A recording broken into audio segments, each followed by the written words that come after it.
Let me show you the learning objectives for today. So in today's class, participant will learn to, number one, create a query in design mode, use different logical and comparison operators, and also retrieve data from different sources. So let me just walk you over the different slides over here, different topics, and I'll give you an idea of what it is that we're going to be covering. So as far as creating a query, we can create a query using the query wizard, or you can also create a query using the design button. And I'm gonna be showing you how to do it using either one of those two choices. So that's the first thing we're gonna do. We're gonna create a simple query. Then I'm gonna give you a chance to practice if you want to. And then the second topic, we're going to, well, the second topic really blends into the first one because as we start creating queries, we're going to be using the so-called logical and comparison operators. Okay, so the comparison operators basically the less than, greater than, equal to, and the logical operators is when you're putting more than one condition on a query. So let's say I'm looking for customers from my customer from the state of New York or my customer from the state of New Jersey. So that falls into the logical operation. So I'll do a couple of exercises where you can see that. And then we'll finish with the retrieving of data from different sources. So when you are when you are retrieving data, okay, which is again which is the main purpose of creating a query, right? You have your table, you have your data on your table, and when you are ready to extract specific information, then that's when you create those queries. But sometimes you need to pull data from different tables, from different locations. So I will illustrate the purpose, the process of doing so by creating a query that brings data from two different locations. Okay, so that's going to be it. And then I'm going to send you a copy of this PowerPoint presentation. So just want to mention that back in mid-year last year, I did a similar presentation on working with queries. The only difference from that class and this one is that I use a different database. So I'm going to leave the link over here in case you want to review that class as well. It will give you more information in basically the process of how databases are created, right? Why the data in the database have to be separated into different tables. And I think you can get a better idea by looking at a different database. So similar exercises, there may be some topics that I cover on this class that I won't be able to cover today, and the other way around. But it may be a good idea to watch that video as well. And then I'll also leave a link over here with reference to the different operators that you can use to do logical and comparison operators. So we may be using the simple ones, greater than, less than, not equal to, when it comes to comparison operators, and similarly with the logical. But if you look at this link over here, then you'll be able to get more information. So let's go back to topic number one. What is the process of creating a new query? So what I'm going to do now is I'm going to share with you the database that I prepared for today. So it's the database that I call orders database. So I'm going to open it up. Of course, you're going to get a copy of this database as well. Okay. And I don't know if anybody is here from last week, but last week we had the overview of Microsoft Access, and this is the database that we use in that class. So let me just move it over here. Okay. So I'm going to talk a little bit about this database because I want you guys to be familiar with the data that we're going to use to create our queries. Okay. it is always, and I always emphasize, look, don't just go and start, start creating queries unless you're familiar with the data, you know where the data is located, okay? So let me just, if you were not here last week, let me just do a little review of what is on this database. So basically, this database, I created it just to simulate a company that sells computer parts. Okay, it's my own company. I own this company, and I sell computer parts. So that will be the information that I put right here on the product table. Now, every time that I'm selling one of my products, then of course I have to generate an order. Okay, so the order table is where I record all these orders. So I'm gonna start by showing you the order table. I'm going to double click to open it.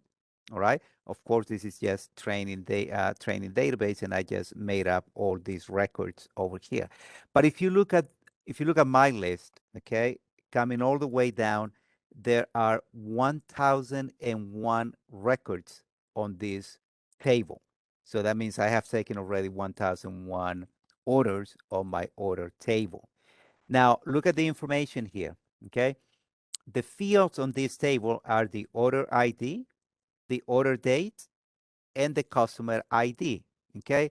So again, I'm always emphasizing the separation of data on your databases. Okay.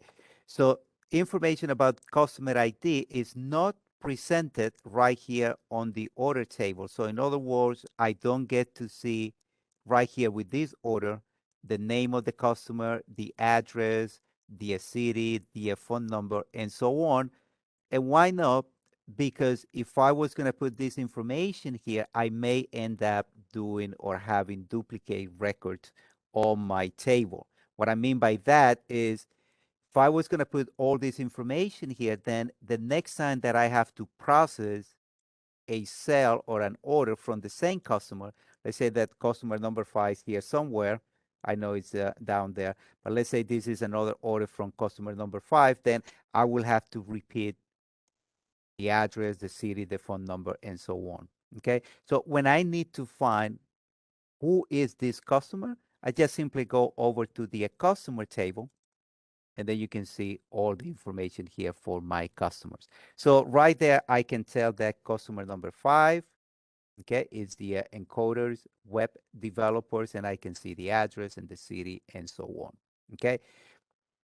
I have to also know where my data is, because when I'm doing a query, or let's say somebody wants to know how many orders have been placed by one particular customer, then I know that the customer table is the one that I have to go to in order to retrieve that data. Okay, so that's number one.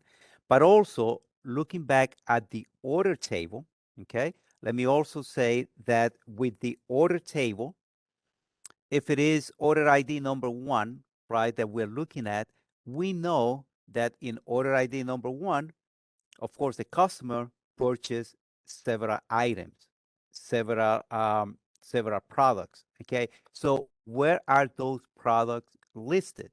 There is another table over here that lists all the different items, all the different products associated with a particular order.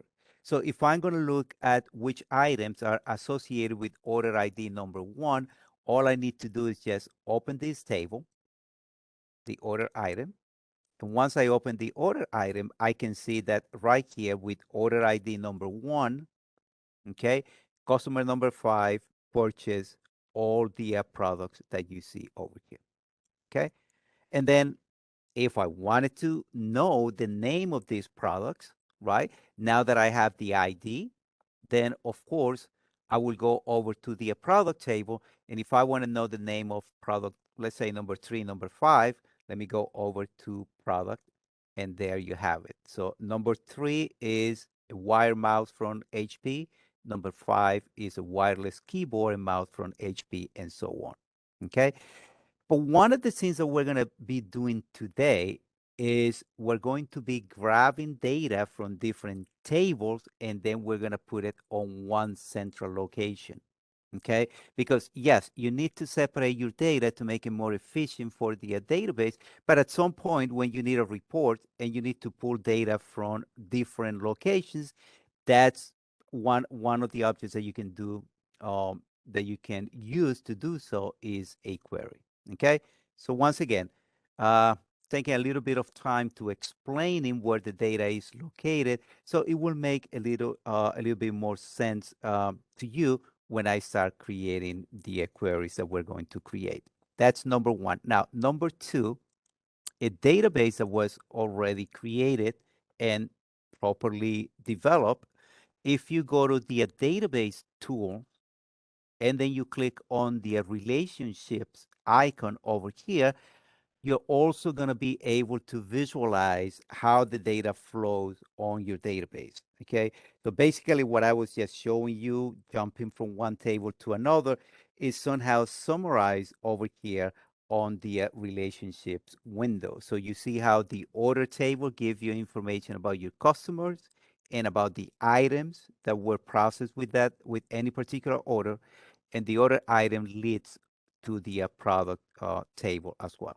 Okay, so now that you know more about the database, let's create queries. Okay, so now let me tell you, the first query I want to create, I want to have a report of my customer from New York, from the state of New York. Now, if I show you again my customers table, you see that so far I have 15 customers on my table, and not all of them are from New York.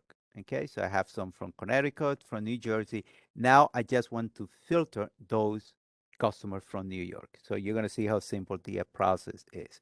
So let me close the table, and now let me take you over to the create tab over here. Of course, that's where you need to go whenever you want to create a query. Okay, so this was the first slide that I was showing you on my PowerPoint presentation. In order to create a query, you can do that using the query design option, or you can use a wizard. Let's start with the query design. Okay, so with query design, all you need to do is just click there. And once you click right here on the side, Access is going to show you all the different tables on your database. So step number two, you need to select the table you're going to use for your query. So in this particular case, I already said we're going to use the product table. How do you select the product table? Okay, you can go over to the product table and do a double click, or if you want, you can also drag and drop as I'm doing over here, and I'm just dropping my table in there. And notice that you can move it around and place it anywhere over here on the upper section of this window. Another thing you can do is to just move this divider over here, which I usually do. So these options over here show close to my table. Okay. But first, you go to create, you go to design, then you select your table, and now you start selecting the fields that you want to include in your table, because you don't necessarily have to include all the fields for the, I'm sorry, I say table, I meant to say query, right? You don't want to include all these fields in your query. So in this particular case, I just want to see the product ID. So what I can do is I could do a double click, and now the field is transferred from the upper to the lower section of my design window. I can also drag and drop. I can just go over to the name field, and then I start dragging and I drop it over here. And that's another way to add fields to your query. I could also click on one of the empty columns over here, and then you see the drop down arrow that shows there. And now I'm going to select the oh my gosh, I was doing this on product, and you guys you guys were you guys, or yeah, you guys have access to the chat today, right? So you could have corrected me that I meant to select information of customer from New York. Okay, so I don't know why I went to the product table. Okay, but the next time I'm doing a boover like this, let me know in the chat. All right. So I just realized I meant to do something with the customer, not with the product. So how do I fix this? I'm going to just select the product table, hit delete, okay? And you notice that once I select delete, then all the selection that I have made over here goes away, okay? So let me just correct myself over here and drag the customer table, okay? Because once again, I'm interested in seeing my customer from the state of New York, okay? So I gotta pick the customer ID, and I'm gonna pick the name, and for the name, I'm going to drag and drop the name of my customer, and then I'm gonna click here, click on the drop down, and now I'm going to select the state field, okay? So those are the fields that I initially wanted to have on my query. Now, let me tell you a little bit more about the different options that you see over here. So you notice that the first row refers to the fields, right? And of course, it reflects the fields that you added to your query. It just shows the name right there. Next row over here is for the name of the table, right? Then of course it looks kind of silly over here to have the same name repeated, but it's just because we're using only one table. Later on, when we use two tables in our query, then it makes more sense to have an indicator over here that tells you where this field is located. Okay. Next one over here is the sort option. Okay. Now for the sort option, you can click and then pick one of the fields that you want to sort your information by. So if you want to sort your information by state, I'm going to do that. Okay. I can have my information sorted in ascending or descending order. Okay. The next line over here is the show line. Okay. Now the show line, you see these boxes over here that you can check or uncheck. Of course, it's if the box is checked, that means you're going to see that field on your query. If you uncheck the box, okay, then of course you're going to hide the field when you run the query. So that was kind of like a little bit confusing to me the first time that I created a query, because my questioning over here was, well, if I'm going to hide, if I don't want to have this field over here, then why did I put it there in the first place? Okay.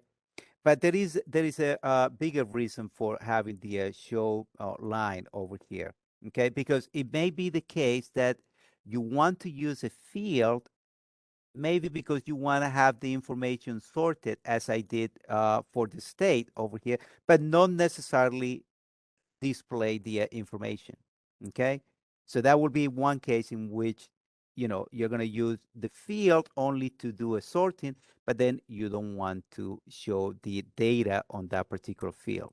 Another case will be if you're going to specify a criteria, and this usually happens with data that is sensitive.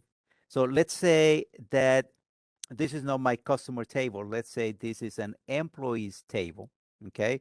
Pretend that this is a transit employee table database. And now my boss wants me to create a report that shows employees who make, let's say, over $90,000, right? So I'm gonna put a criteria over here. I'm gonna put a condition right there that says I want to see who makes over, or I need to display who makes over $90,000. Okay, why? Well, probably because they need to file for the financial disclosure, or whatever the need is. But I'm just going to use the salary field over here to establish my criteria. So once again, let's pretend this is the salary information. I'm just going to use this line over here to establish my condition, but I don't want to have this check because I don't want to see the actual numbers. Okay, so that will be another situation in which you're gonna play, or you're gonna use the show line over here. Okay. The next line down is the criteria, and this is where you specify the specific data you're looking for. So in our case, because we're looking for customers on the state of New York, I'm going to go over the criteria line, and right here, I'm going to type NY. And it's really not case sensitive. So you can type uppercase, lowercase. Once you put your condition, you hit the enter key. Okay. And there you have it. So now you're using a comparison operator over here because you're saying find my customer from the state that equals NY. Another thing that happens once you hit the enter key over here, I don't know if you noticed, but now Access will add automatically those quotes, the quotation mark. Why? Because this is required by the SQL language, SQL, the language that powers your queries. Okay, and we'll talk more about SQL in a few minutes. But for now, this is all it takes to create a query. You select your field, you select your table, you select your fields. If you want to do an ascending sorting over here, you do, and then you put your criteria. Once you're ready, you run your query just to test and make sure you're getting the result that you're expecting. How do you run your query? You have an icon over here that says run, okay? And once you click run, you get the result of your query, okay? And you see right there that I have 7 customers from the state of New York. And if you need to modify your query, because I just realized I left the show box unchecked when I was talking about the option, I left it unchecked for the state information. So I know that these are the my customer from New York, but I would like to see, you know, the state field, okay, and be totally reassured that these are the customers from New York, okay.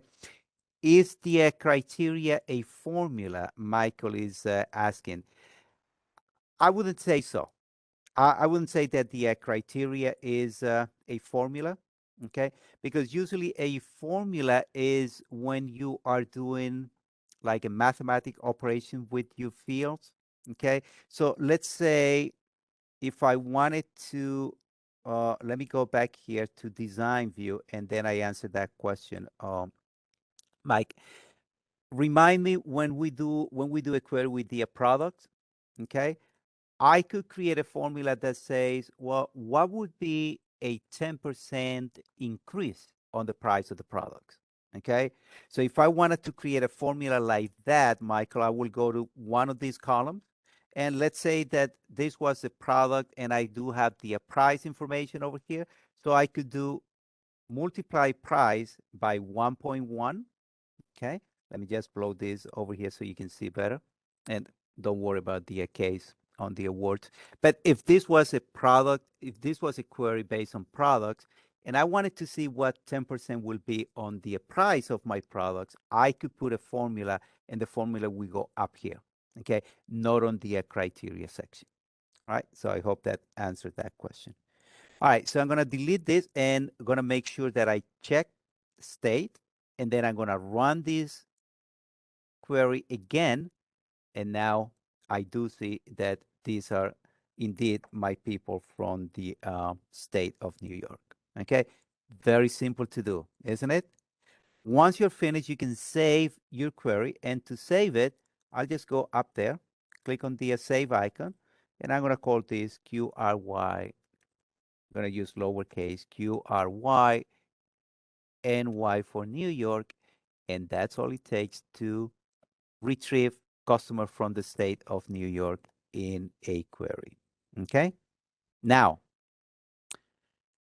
does anybody wants to try? What about, I'm going to ask you to retrieve my customer from the state of New Jersey. So that would be a very similar query, right? Go and create a query on the customer table, but then just show me the customer from New Jersey. Does anybody wants to give it a try? I'll give you access to my keyboard and mouse, so you can do a quick practice over here. Would be very easy. And I'll give you help as you're doing it. Anyone? Howard, John, Joseph, Corinne, Lucy, Michael. or that's too easy for you guys to do? All right. So let me do it. Okay. And by doing it, I will quickly repeat the process. So once again, need to go to create. I need to go to query design. Michael said that he will try. So let me stop right there. And let me give access to Michael. Let me just give you keyboard and mouse. All right. You have access now, Michael. So go ahead. Beautiful. Go to create. Yes. Just click there. And let's do with the query design. Yes. Pick the customer table, not the product. Yes. You can double click. You can drag it too. Yep. And then just pick, let's pick the customer ID. So go back to the table. Oh, yeah. You can do a double click. You can drag and drop. Yeah. Let's pick the name too. And the state. Beautiful. All right. Just double click or drag and drop either way. And now under criteria, yeah, go under criteria. Don't care about sort, but go under the criteria line all the way to the state field. Right now you're on the customer ID. Yep. You got to be at the right field. And then just type NJ for New Jersey. Hit the enter key. And you see how you don't have to do this, but they will add the quote for you. Okay. And that's simple, right? That's all you need to do. So let me take it from here. Michael, thank you so much. Let me just regain control. And now, if I want to, I could save this query and I'll add it to my collection. One thing that I wanted to also say over here, in order to run your query, you also have the option to do a right click on the tab name and then switch over to datasheet view. Okay. Once you go to datasheet view, that is the same as clicking on the run button that we did before. And look, now there are four named four employees over here from the state of New Jersey, and that's good. Another thing that I want you to see is that when I switch over to datasheet view or when I run my query, I no longer see a tab that I will only see when I go to design view. Let me just take you back to design view. And while you are in design view, as soon as you go to design view, Access give you this so-called contextual tab. Okay, so this is a tab you only see when you are creating a query and you are in design view. Just so you know. Okay, as soon as I switch back to datasheet view, then the tab is no longer there. So that's Microsoft saying, well, when you are in design view, most likely these are the tools you're going to use when you are creating your form. Okay, number one. Number two, you saw also when I did a right click, there are three different view options over here.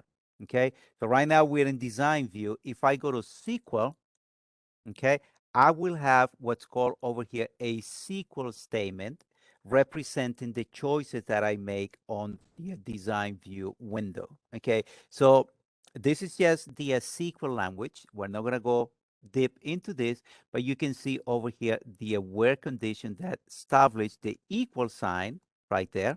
Okay, and that is your comparison operator. So it states that you're looking for customers from the state of New York. It's good to know, even if just the basic of SQL. Okay, we're going to have another class where we combine SQL and Visual Basic statements. But for now, let me just go back to design view, and I'm going to close this query. Now, let's create another one. So now we go into the logical operators. Like you want to specify more than one condition. Now I want to find my employees from either the state of New York or the state of New Jersey. And I want to have them combined in one query. So the process is the same. I go to create, I go to query design, and then again, I'm going to use the same customers table, all right? And now I'm still going to use the ID, the name, and because I want to put a condition on the state, then I double click on the state field over here. So you guys are already familiar with this. Condition number 1, New York, okay? So, but here comes a challenge. Where do I type the condition for New Jersey? Do I type it in the same line? Or, and if I do type it in the same line, how do I separate the two conditions? Okay, so I'm going to leave that as a question. Let me get your input on that. And Howard is saying you can put it on the same line and then use the word or. Or no, I'm sorry. He said the or line. Okay, very good. So Howard is looking at the next line over here, right? That I didn't mention before when I was describing all the lines over here. But yes, there is an or line over here that is going to let you now use an or condition, right? So I'm looking for the customers of New York or New Jersey. So I'm going to type NJ down here. Again, it's not case sensitive, but I like to type it on uppercase, okay? NY or NJ. Before I run this query, I like to show you now the SQL statement again, and then you see how the or condition is going to be displayed right there on the statement. Okay, so the where condition is now asking Access to find customer from New York or state of New Jersey. Let me do a right click and now go into datasheet view and see the result. Okay, and that is perfect because remember we had 7 from New York and 4 from New Jersey, and I get over here 11 as the combination of the two. Okay, so that's perfect. For now on, just remember, let me go back to design. Just remember that every time you add a condition on a separate line, then that goes as an or condition. Okay, so let me just go back over here because I want to share this with you as well. Okay, what if you don't want to use the next line? Okay, you want to have everything combined into one line. Can you do that? Yes, you could type NY or NJ, and once you hit the enter key, you see how you even notice that I type or in uppercase, right? And now Access switch that to uppercase, lowercase, indicating that this is the operator you're looking for. So yes, you could put the condition on one line, okay? As long as you remember to use the or operator. I'd rather use it. I'd rather use 2 lines. I don't know. It gives me, I can when I'm visualizing it, kind of like it tells me right there that I'm using 2 conditions on the same line. Okay, so that's the or operator. Okay, now let me give you a chance to practice over here. Let me just close this query. Okay, I'm not gonna save it. Okay, but what about let's do the or condition on another table. Okay, let me open up the product and look at my data over here. Let's say that I want to find products from 2 different brand names. So I want to see all my Samsung and Hewlett Packard products on a list. Okay, so that will be another condition. On the brand field, you're going to look for HP or Samsung. Okay, does anybody wants to give it a try? Just do the same exercise, but in another table. Just look for all my products that are either Hewlett Packard or Samsung. Okay. All right, Corinne. Yes, I'm going to give you access now. Okay. And you're going to try it. Let me just pass control to you. You have control of my computer now. All right. So you go to create. Yes, beautiful. Yes. Yeah. Go to create and click. And now you go over to query design. Yes, we're still not dealing with the wizard. And now you're going to select the, but you do the selection on the other side. Yes, right there. Product. You can drag and drop. Excellent. And now select a couple of fields from there. Yeah, let's do the product ID. Let's do the name. Also double click name. And now the brand, because that's the one we're going to put the condition on. Okay. So let's see what the condition will look like under the brand. Okay, so put condition. Oh, no. Go down. No, this is good. Go down to the criteria row. Yeah, right there, and then put the condition for the first product, the HP. Yeah, HP, and then go down to the next line. Okay, and that will be for Samsung products. Leave it like that. It's not case sensitive. So go ahead and run your query, Corinne. Click on run up there. Excellent, excellent, excellent, excellent. Very proud. So 8 products from either one, HP or Samsung. Okay. So let me take control back from you. Thank you so much for participating too. And let's move on now to the next exercise. Okay. Well, before I was just going to jump into, just going to jump into pulling data from different tables. But before I do so, let me just work now with another logical operator. Because now let's say that not only I want the conditions on the brand name, but I want conditions on the price. So I'm going to double click on the price and I want to just get products that cost more than $100. Whoops, and no 1,000. Okay. So I'm going to combine, and let me take the option from Samsung from now.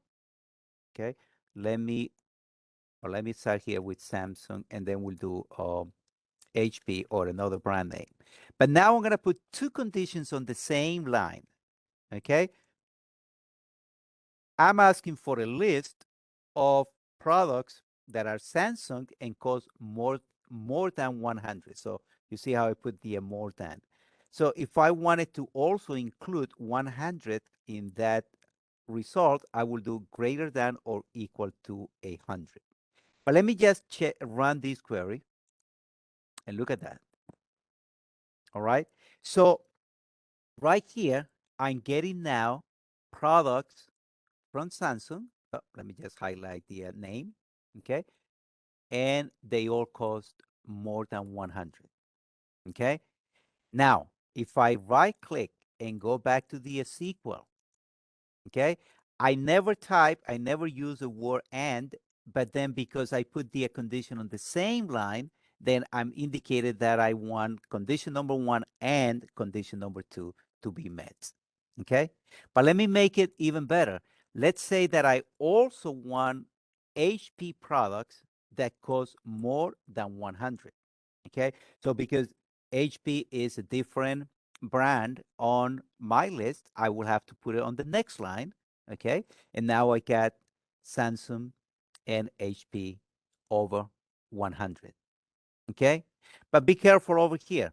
If I just run my query right now, okay, I may not have, let me see.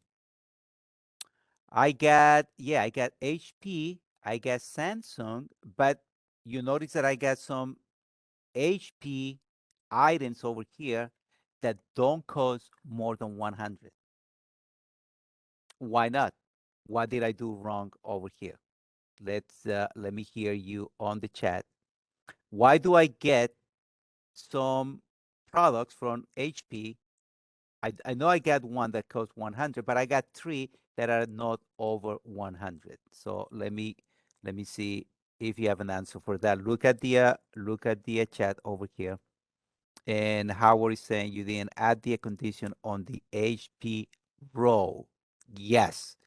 And before I move on, I have a question here. How do you do a query with days such as searching before, after equal to a certain day, as today also? Oh, okay.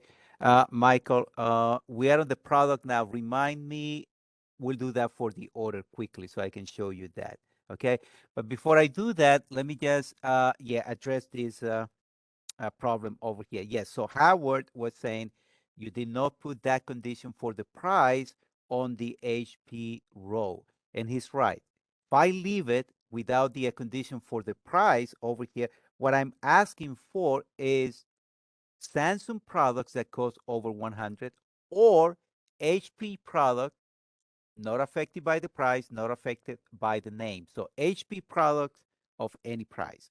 So that's why I got those results before. But if I put over here also greater than equal to 100, and then I run my query, then I got the proper results right now. Okay.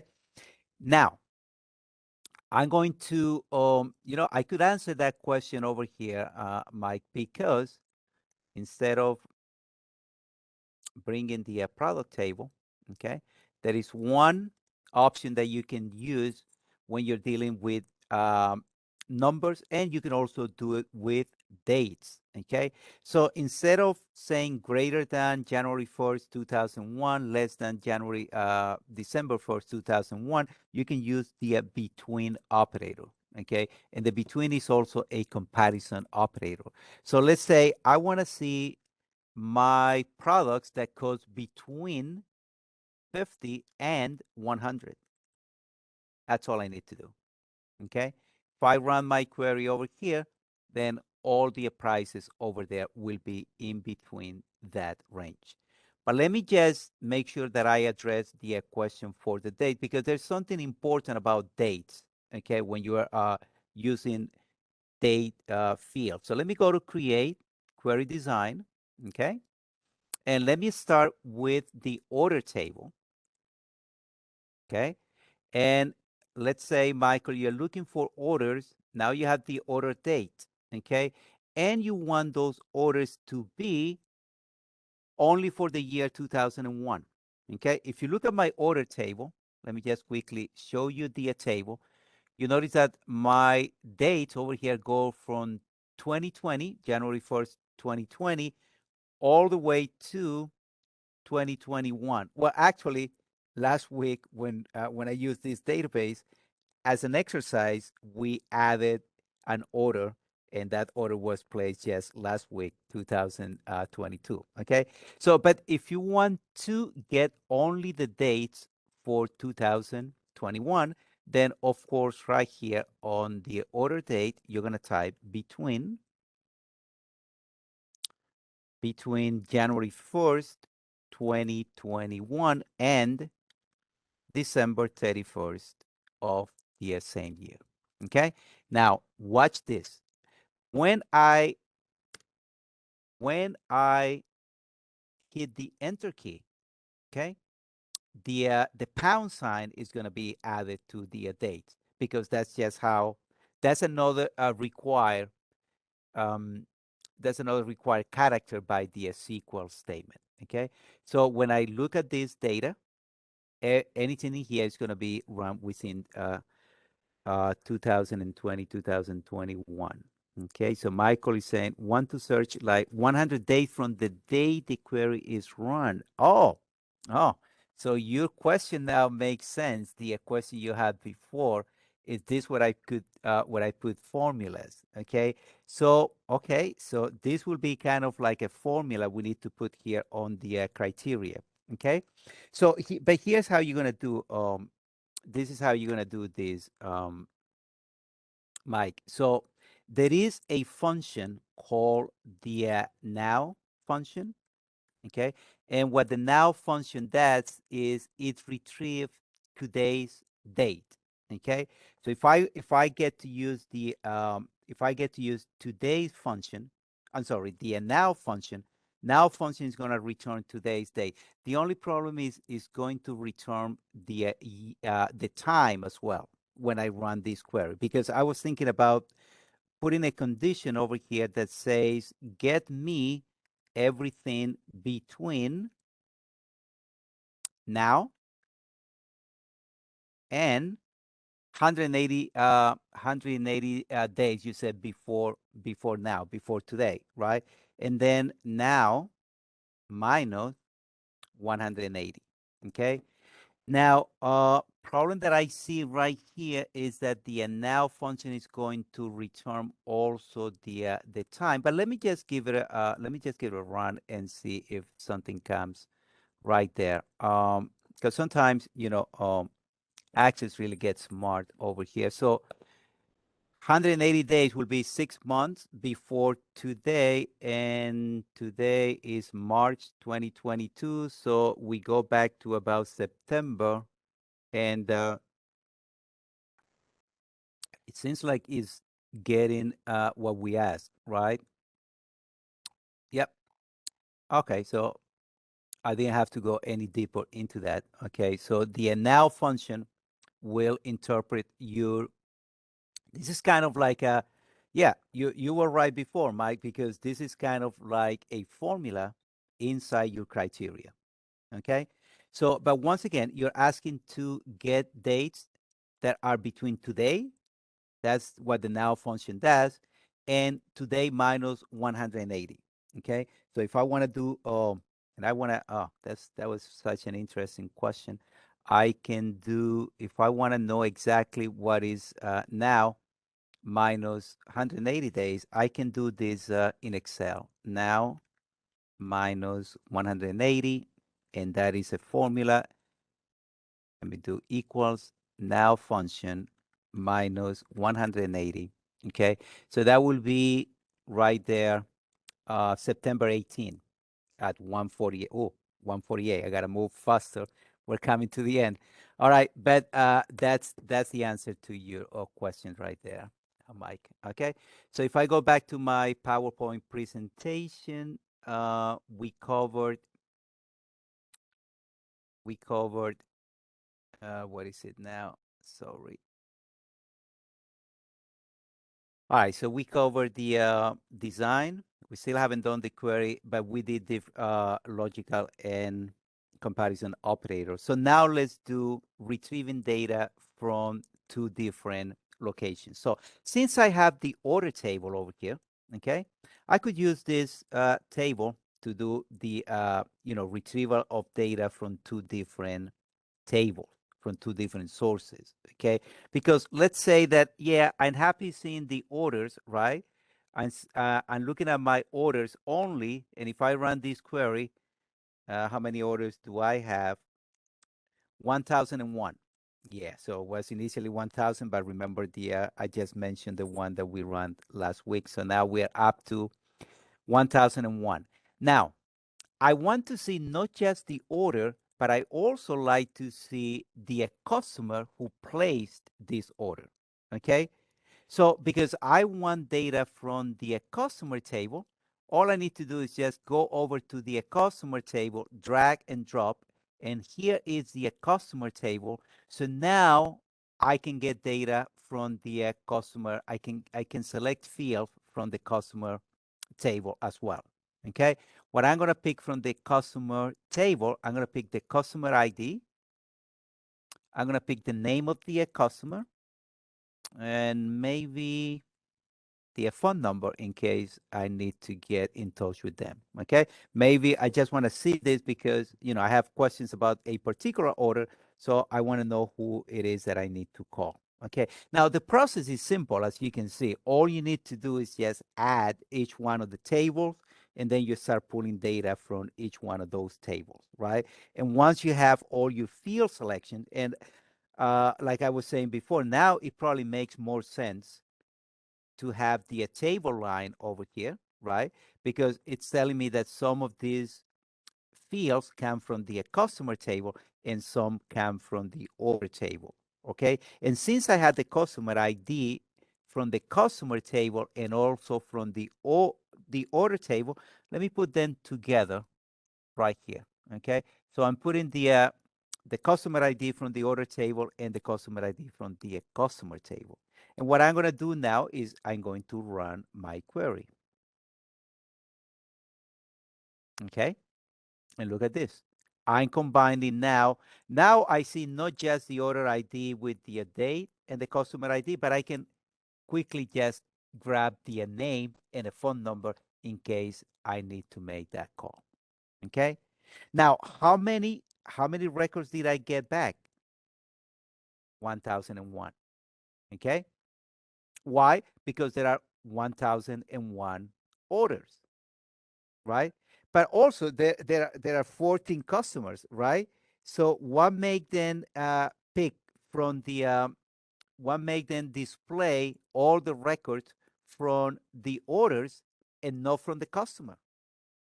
That's an interesting question, isn't it? You are combining data from two different locations, right? Now, from the order table, yeah, I know there are 1001 records. From the customer table, I show you that I have only 15 customers. So how come when I run this query, I ended up with 1001 records and not just 15 records? Is it because there were more records on the order table?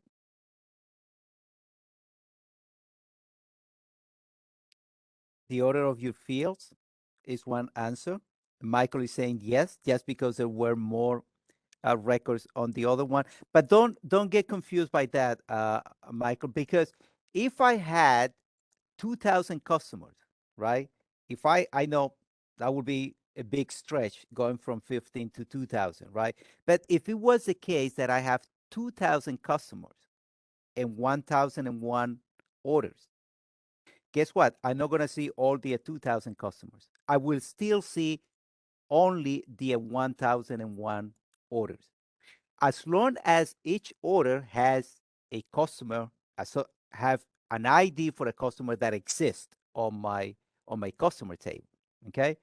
If they key in one order and they put a customer, somehow they put a customer that is not on my customer list, then I will not see that customer when I run this query. Okay. Now, what you need to look once you run a query from two different tables, you need to look at these symbols over here. Okay. There is a number one up there. There is the infinite side. Yes, criteria. We're talking about criteria now, right? The relationship. This relationship over here is what we call a one to many. Okay. So the many ends of the relationship is on the order table. And whatever number of records you have on the order table, yes, that's the number of records that you should expect when you run this query. Okay. So the fact that we got 1001 makes me happy, makes me know that my data is valid, lets me know that each and every order that I have on the order table contains a customer ID that I can find the information on the customer table because there is an entry for it right there. Okay. So now after saying that, I want to share this with you. Let me go back to my customers over here. Just so you know, my last customer over here, number 15, okay? I just added this customer yesterday to do this demonstration.